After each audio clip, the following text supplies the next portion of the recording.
चलो ऑनलाइन वाला audio clear है क्या? वो रिफ्रेश कर दिया, जितना पुराना पहले वाला टाइम पास हो गया वो सब कट गया। अभी डायरेक्टली ऐसे लेक्चर स्टार्ट हो जाएगा। हाँ जी, असाइनमेंट। Yes, assignment. असाइनमेंट का मतलब क्या?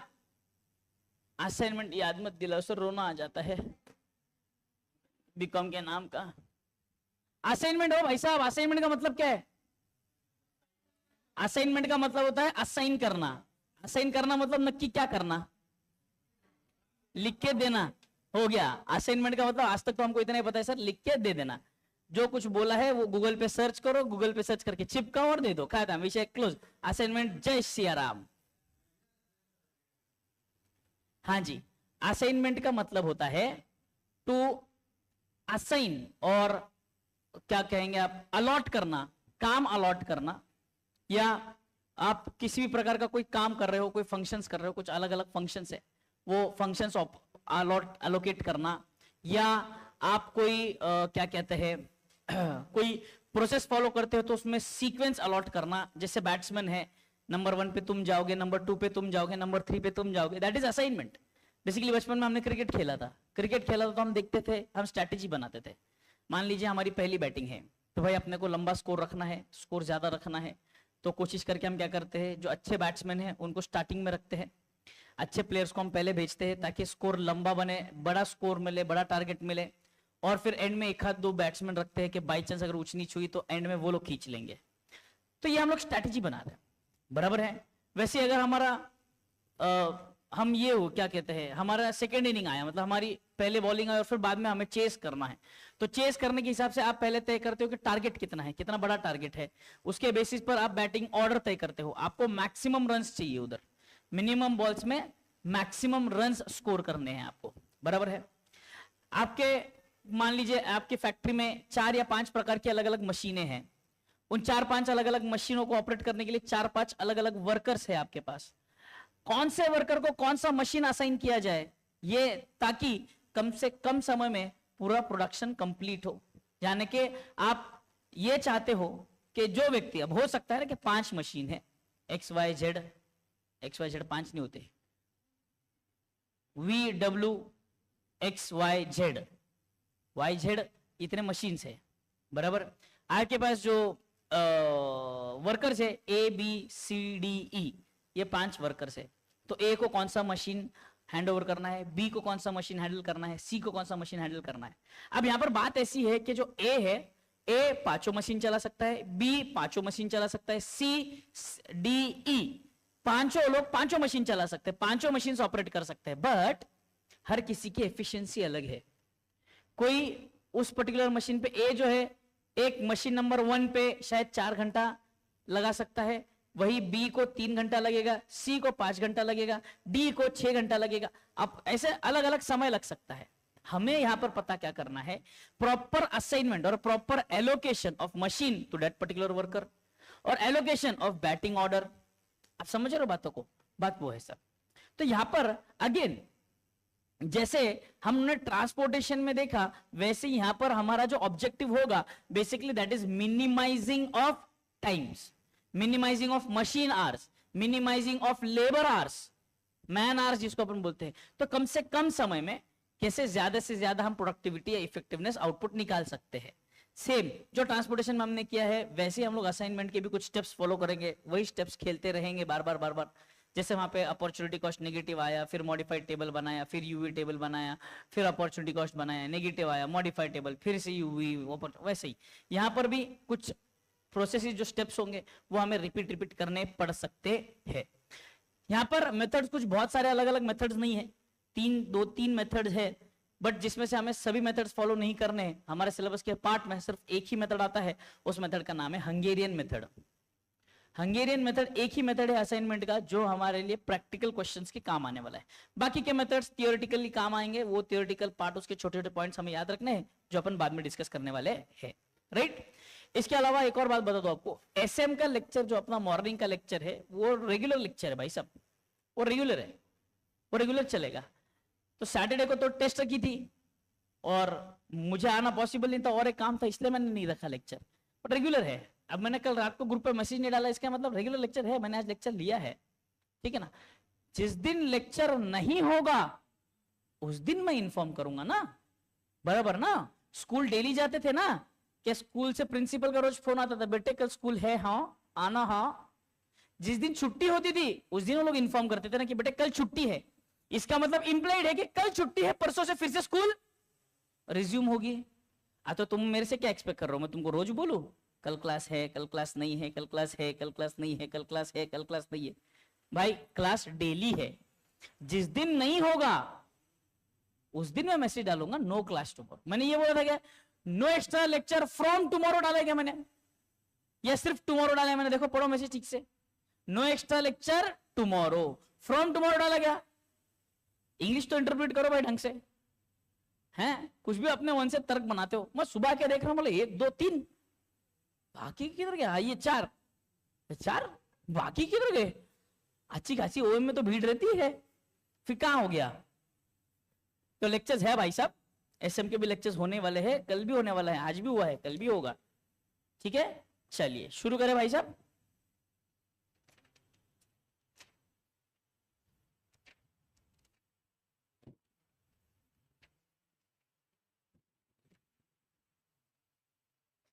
हाँ जी, आज स्टेप्स एक्सप्लेन करूंगा। स्टेप्स एक्सप्लेन करने के बाद समय अगर बच गया, मुश्किल है, बच रहेगा नहीं आज, बट कल जो हम सम लेंगे, पहला ही सम थोड़ा सा बड़ा वाला सम लूंगा मैं, जिसमें मेजर चीजें कवर हो जाए आपकी पहले ही सम में, तो आगे चल के अपने को झंझट ही नहीं देगा। सॉल्विंग सॉल्विंग सॉल्विंग सॉल्विंग धड़ धड़ शुरू हो जाएगा अपना। ठीक है, आइए शुरू करें भाई साहब।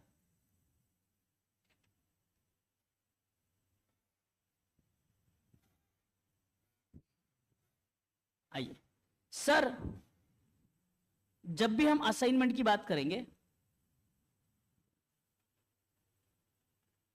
तो असाइनमेंट में हमारे पास 2 फैक्टर्स होंगे सर।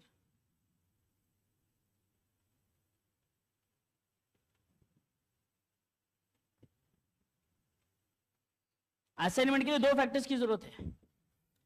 जैसे कोई काम अगर मुझे किसी को एलोकेट करना है या असाइन करना है, किसी को उसकी रिस्पॉन्सिबिलिटी या ड्यूटी देनी है, तो मुझे वो काम भी पता होना चाहिए और वो व्यक्ति भी पता होना चाहिए जिसको मैं काम एलोकेट करने वाला हूं।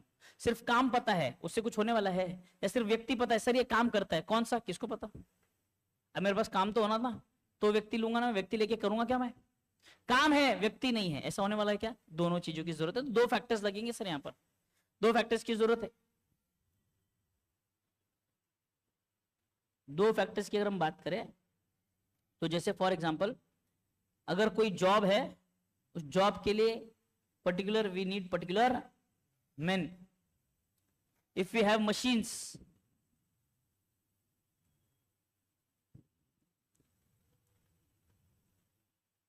we need operators to operate those machines. We need operators. If we are talking about the batting position,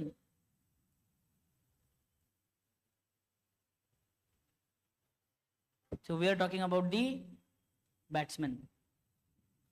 समझ में आ रहा है? जॉब है, प्रोसेस है, फंक्शन है, उसके लिए लोग लगेंगे, मशीन्स के लिए ऑपरेटर लगेगा, और बैटिंग पोजीशन के लिए बैट्समैन लगेगा सर। क्लियर है यहां तक? 100% डन्स डन्स असेट लिखेंगे।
Steps in solving assignment problem.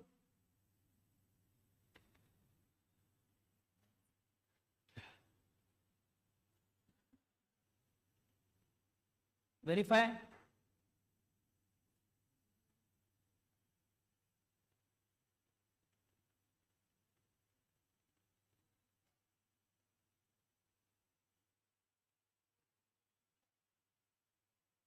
Balanced और अनबैलेंस्ड प्रॉब्लम. प्रॉब्लम बैलेंस है या अनबैलेंस्ड है वो समझना पड़ेगा हमें. बराबर. बैलेंस होगा तो क्या करेंगे, स्टेप 2 पर जाएंगे. अनबैलेंस होगा तो बैलेंस करेंगे. कैसे बैलेंस करेंगे, डमी ऐड करके. समझाऊंगा आगे, स्टेप डिटेल में लिखेंगे पर टेंशन रखो. सेकेंड स्टेप आता है सर हमारा रो सब्ट्रैक्शन. थर्ड स्टेप सर आता है हमारा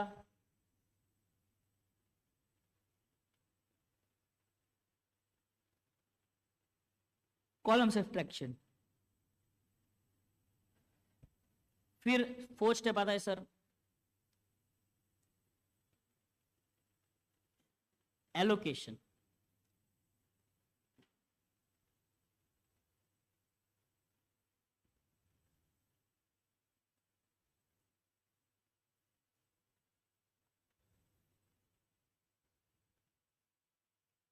ऑप्टिमलिटी. क्वेश्चन ऑप्टिमम जो सोल्यूशन हमने निकाला है वो ऑप्टिमम है या नहीं है, जो ट्रांसपोर्टेशन में हम निकालते थे.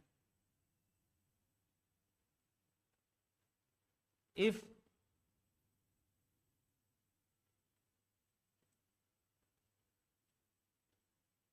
नॉट ऑप्टिमम, मतलब स्टेप नंबर 6 तभी आएगा जब सोल्यूशन ऑप्टिमम नहीं है.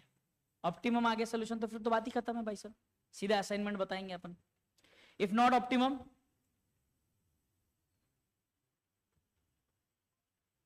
Modified table. मॉडिफाइड टेबल बनने के बाद स्लीप ईट रिपीट.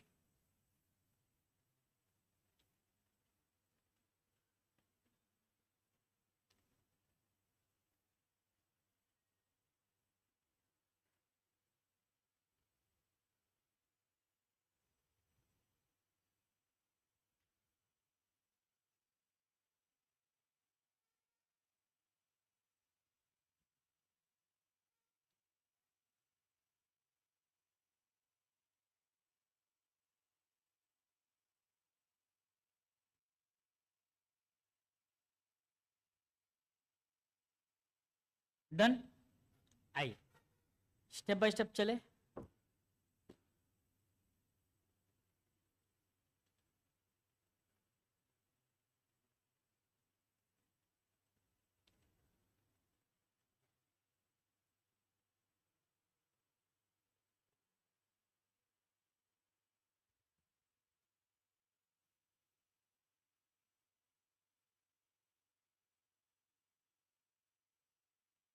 बैलेंस और अनबैलेंस चेक करना है.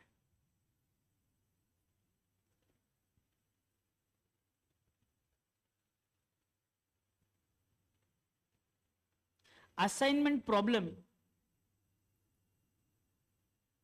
is said to be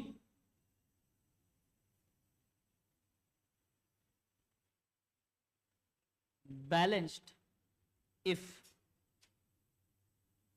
number of rows equal to number of columns. बस खत्म.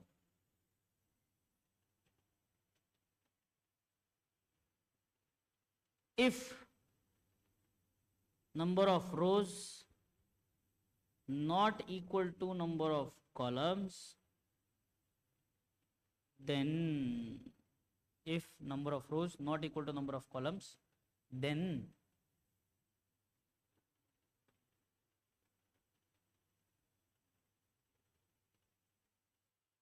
add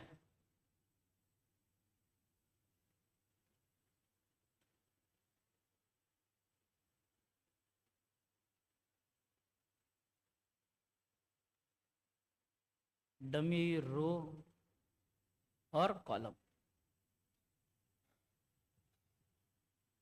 बराबर. तो कॉलम कम है, रो ज्यादा है, तो कॉलम ऐड करेंगे, रो ऐड करेंगे, बराबर ना? उसमें ऐसा कंफ्यूजन होने का। सर अगर रो 3 है, कॉलम 4 है, तो क्या हम एक और डमी कॉलम ऐड करेंगे या डमी रो ऐड करेंगे? ऐसा अगर सवाल आप पूछेंगे तो मेरा हाथ और आपका गाल बात करेंगे।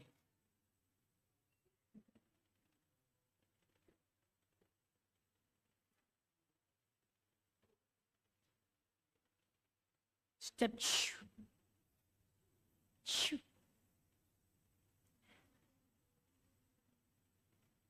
रो ऑपरेशन भी बोलते हैं इसको, बट मैं रो सब्ट्रैक्शन बोलता हूं।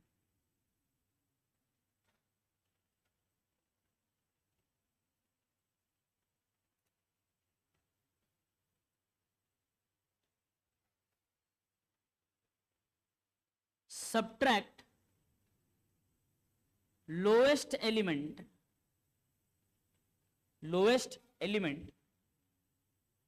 in each row, lowest element in each row from all elements,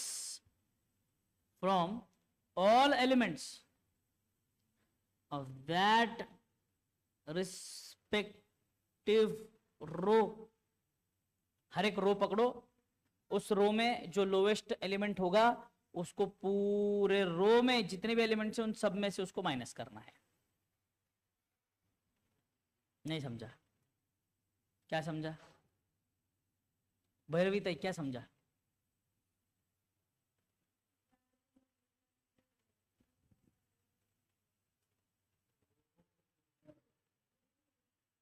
त्या रो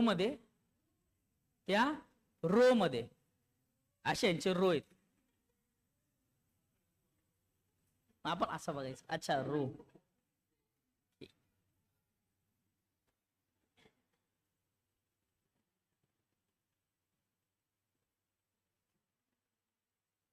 step 3,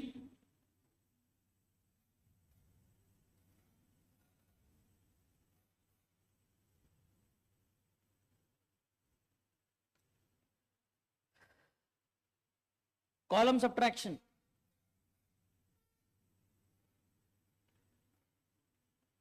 subtract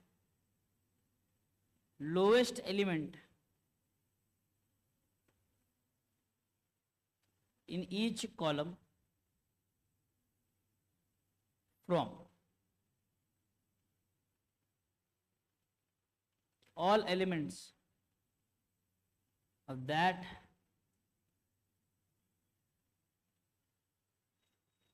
respective column।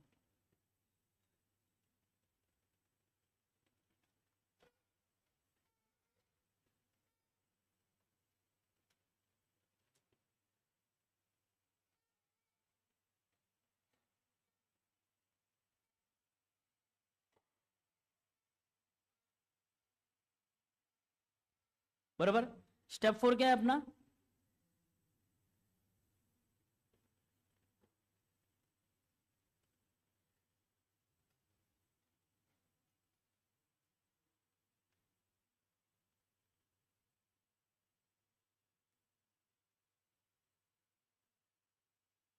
Start row wise.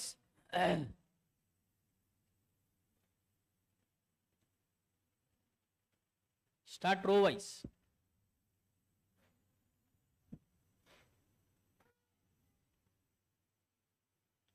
select the row with single zero, select the row with single zero,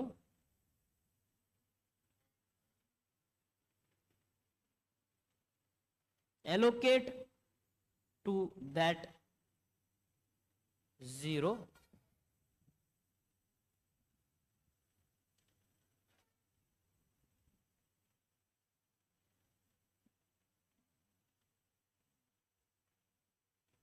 cancel all the other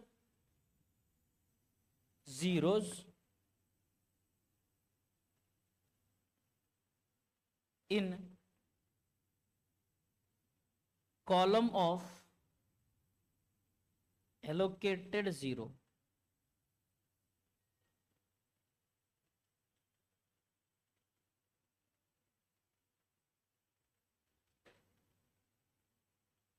After completing rows,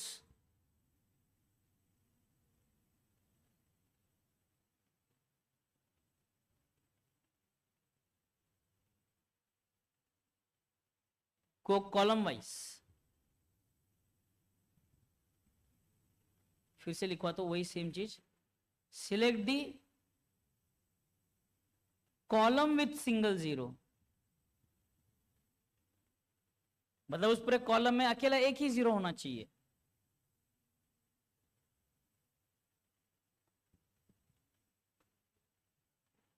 allocate to that zero,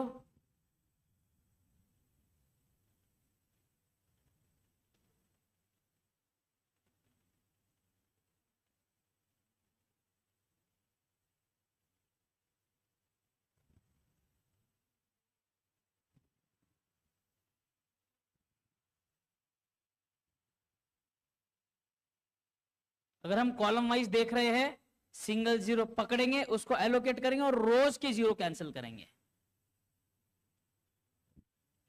क्योंकि हमने सब ने सबसे पहले single row वाला देखा ना। जब सिंगल रो वाला जीरो देखेंगे तो उस रो के और जीरो कैंसिल कैसे होंगे, क्योंकि हमने ढूंढते समय ही सिंगल जीरो ढूंढा ना, है या ना। तो जब सिंगल जीरो ढूंढा, रो वाइज अगर सिंगल जीरो ढूंढा, उसको एलोकेट किया, उसके कॉलम के बाकी जीरोस कट करेंगे। कॉलम वाइज सिंगल जीरो ढूंढेंगे, उसको एलोकेट करेंगे, रो में जितने जीरो है उसको कट करेंगे। क्लियर है तक? समझेगा? एक एग्जांपल लेके करेंगे अपन, टेंशन न को। पूरे स्टेप्स कंप्लीट नहीं करूंगा, बल्कि हम स्टार्ट कर दूंगा अभी तुरंत। स्टेप 5, यहां पे क्या करेंगे? चेक फॉर ऑप्टिमम सॉल्यूशन और optimality.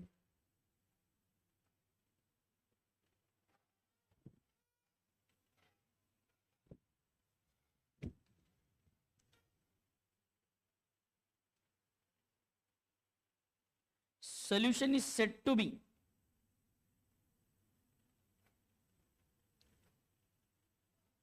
optimum if, solution is said to be optimum if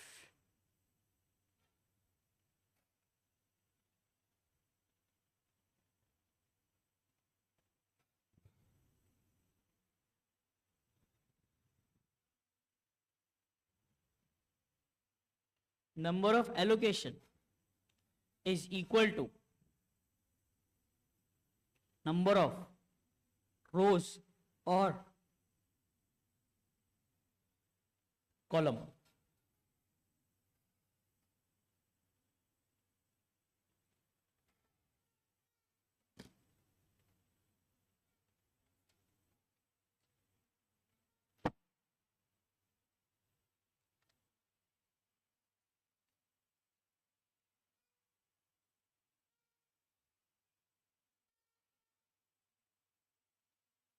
done. Step number 6 के लिए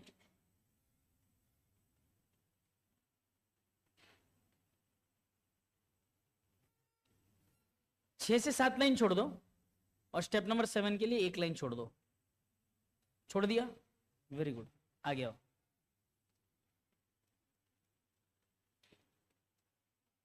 दस 11 लाइन छोड़ देता हूं ऑन एन एवरेज, और एग्जाम्पल लिखता हूं।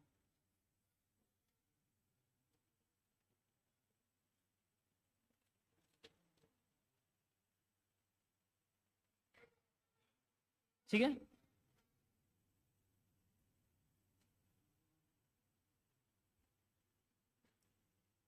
Three man XYZ, 3 job ABC,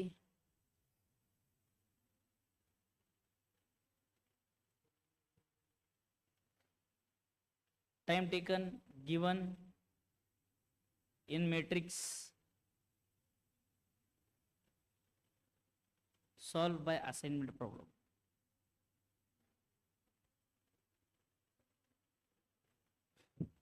जानबूझ के छोटा सा एग्जांपल ले रहा हूं ताकि आपको समझ में आए स्टेप्स।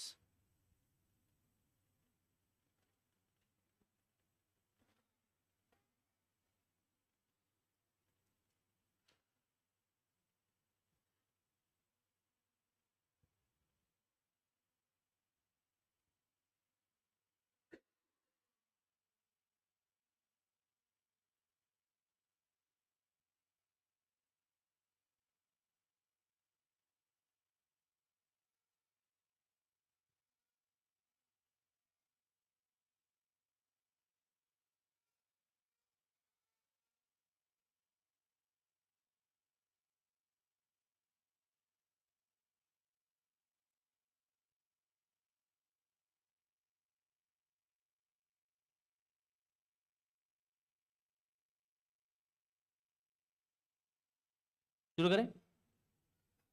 आइए, सबसे पहला स्टेप क्या है?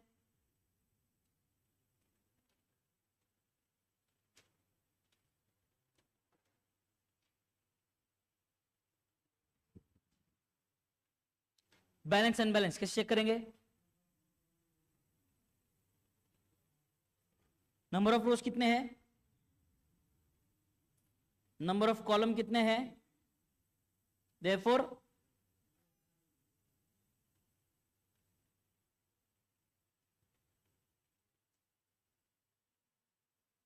Problem is balanced.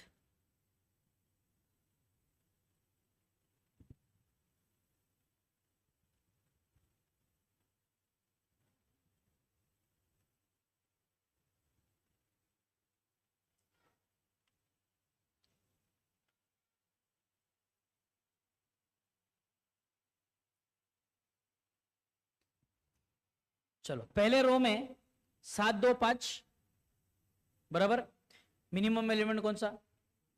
2। तो क्या करेंगे? यहाँ पे लिखेंगे x, यहाँ पे लिखेंगे y, यहाँ पे लिखेंगे z, यहाँ लिखेंगे a b और c। Lowest element 2, lowest element बराबर, लोएस्ट एलिमेंट है सर 2। तो x में और a और x एलिमेंट क्या है? 7।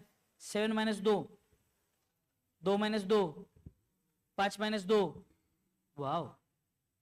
नेक्स्ट वाला देखो, 4 5 3, 3 lowest 3, 4 minus 3, 5 minus 3, 3 minus 3, 5 6 2, 5 minus 2, 6 minus 2, 2 minus 2।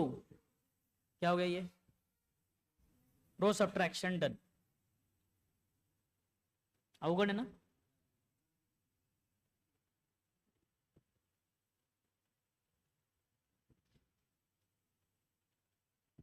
Column subtraction पे आते हैं सर।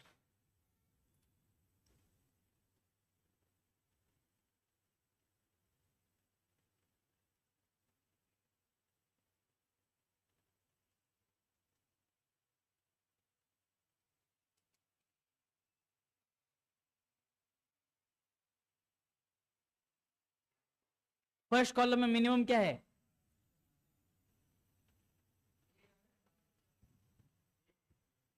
अरे नॉनसेंस, मैं सवाल क्या पूछता तुम लोग जवाब क्या देते हैं? मिनिमम है 1, तो 5 माइनस 1, 1 माइनस 1, 3 माइनस 1। y में मिनिमम कौन सा है?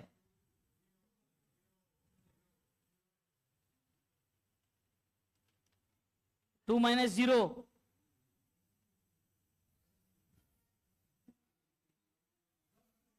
2 माइनस 0 इज माइनस 2।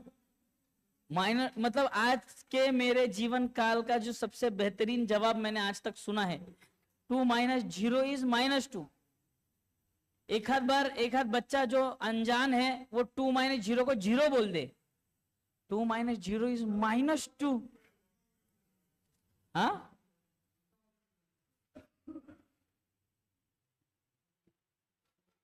हाँ, 2 माइनस 0 इज 4 माइनस 0 इज,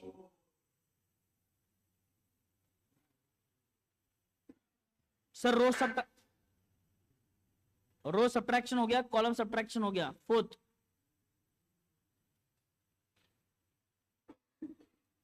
ये कॉपी कर लिया कॉलम सब्ट्रैक्शन। हाँ चलो, एलोकेशन की बात कर रहे हैं सर हम।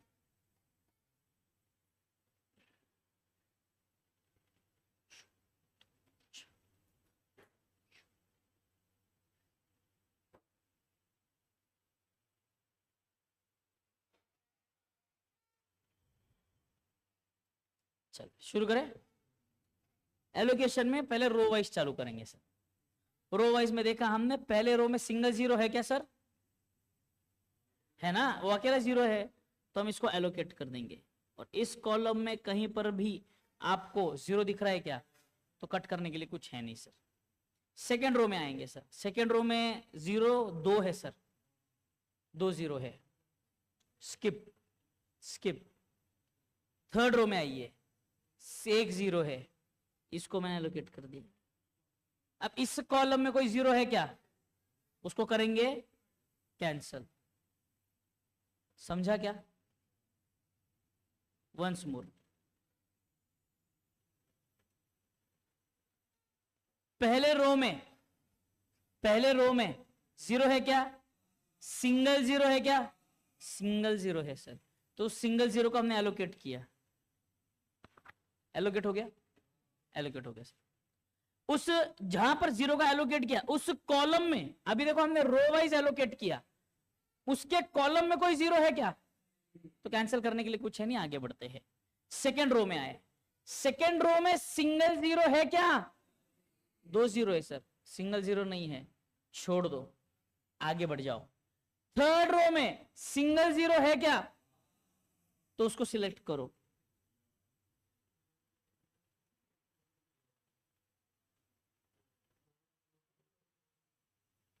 कर लिया। इसमें मतलब इस एलोकेटेड जीरो के कॉलम में कोई जीरो है क्या, उसको कैंसिल कर दो, डन। अब रो वाइज खत्म, कॉलम वाइज स्टार्ट करेंगे। पहले कॉलम में सिंगल जीरो है क्या, एलोकेट कर दो। उस रो में जितने जीरो है सब कट कर दो, सर ऑलरेडी कट है, क्या ही कट करेंगे, छोड़ दो। सेकंड कॉलम विषय क्लोज, एलोकेशन था, एक ही था, वो एलोकेटेड है। थर्ड कॉलम एक जीरो था, वो भी एलोकेटेड है, छोड़ दिया। तो अब चेक क्या करेंगे अपन,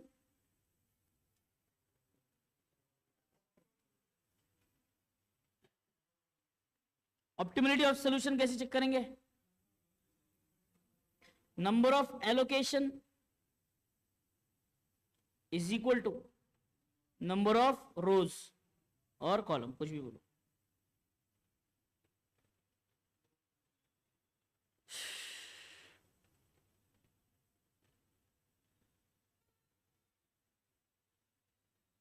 Therefore, solution is said to be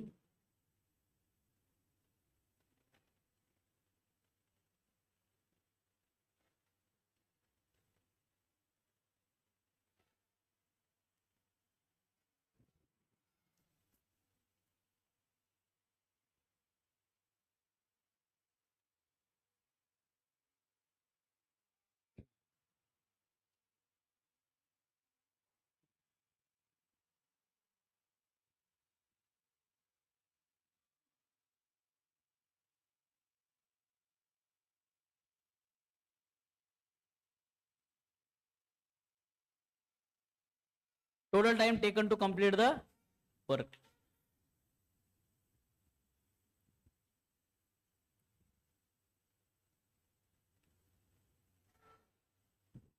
man कौन थे, एक्स वाई जेड थे, ABC.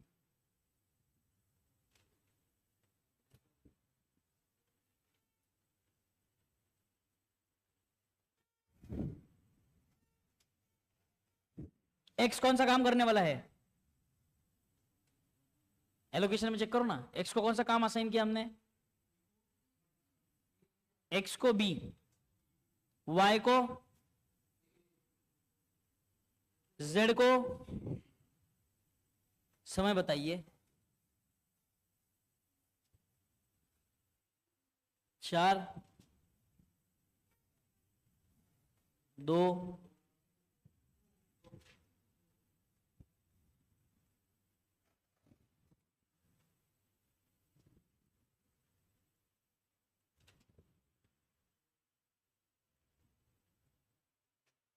Total minimum time required. यहां पे हमने टेबल मॉडिफाई नहीं करवाया क्योंकि सोल्यूशन ऑप्टिमम आ गया था।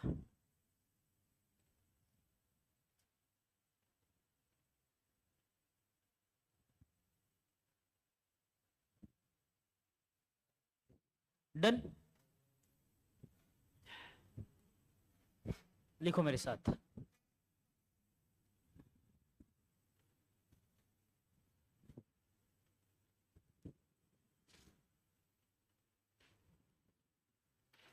at the end of the cycle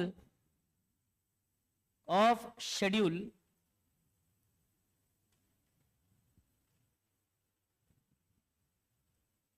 a trucking firm has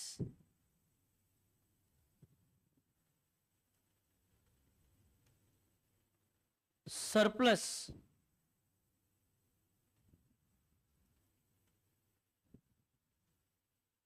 of one vehicle in each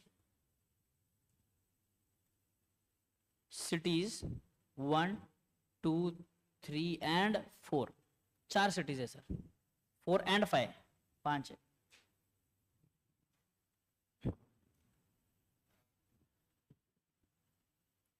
And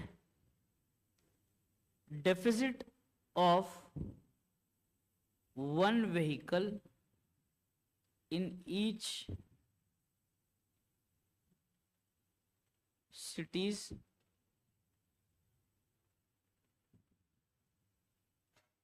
A, B, C, D, E and F.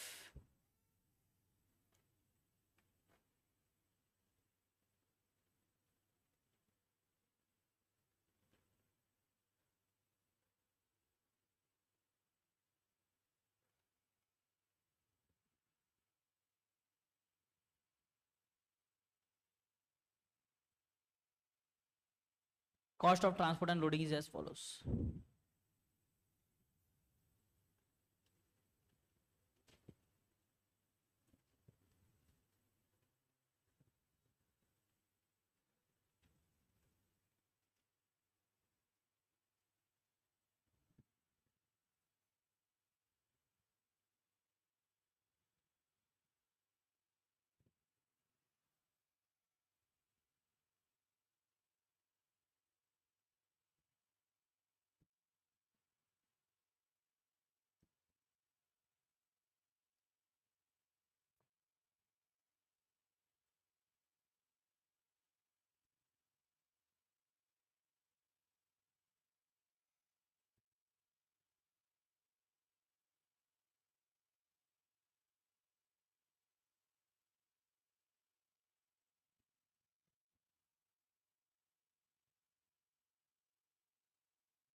यार 5 रो है, 6 कॉलम है. Problem balanced.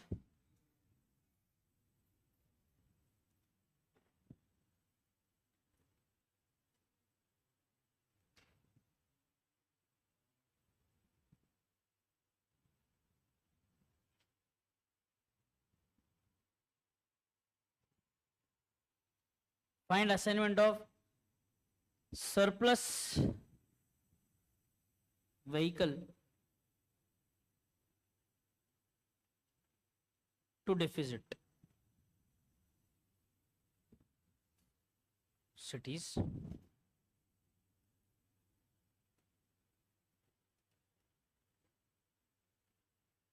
that will result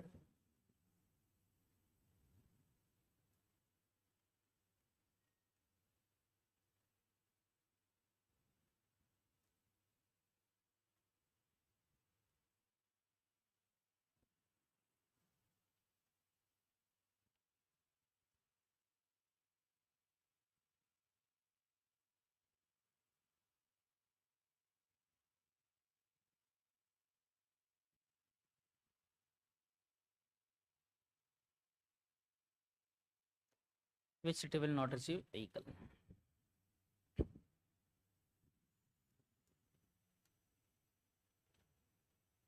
Done. ये वाला problem थोड़ा सा बढ़ा लिया है मैंने जानबूझ के, इसमें अपने स्टेप्स बहुत सारे कवर हो जाएंगे। रो मिनिमाइजेशन कवर हो जाएगा, रो सब्ट्रैक्शन, कॉलम सब्ट्रैक्शन, ऑप्टिमलिटी तो ठीक है, optimality and again repeat table. तो कम से कम मेरे ख्याल से 2 बार हमें मॉडिफाई करना पड़ेगा टेबल। ये एक ही बार, 2 बार, 3 बार मॉडिफाई करना पड़ने वाला है टेबल इसमें, 3 बार। तो पहले ही समय ऐसा उठा लेंगे जिसमें अच्छी खासी प्रैक्टिस हो जाएगी, तो आगे चल के हम तुरंत तुरंत सॉल्व कर पाएंगे फटाफट फटाफट, है ना। यस, तो ये वाला सम हम करने वाले हैं कल के लेक्चर में।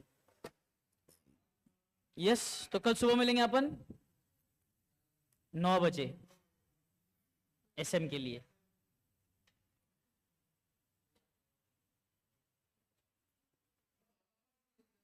हाँ, कल वड़ा पाव भी खाएंगे अपन, उसका बाकी है ना अभी, पैसा किसका आना बाकी है? अरुण का, अरुण का और ये इसका, ये तुम दोनों का बाकी है।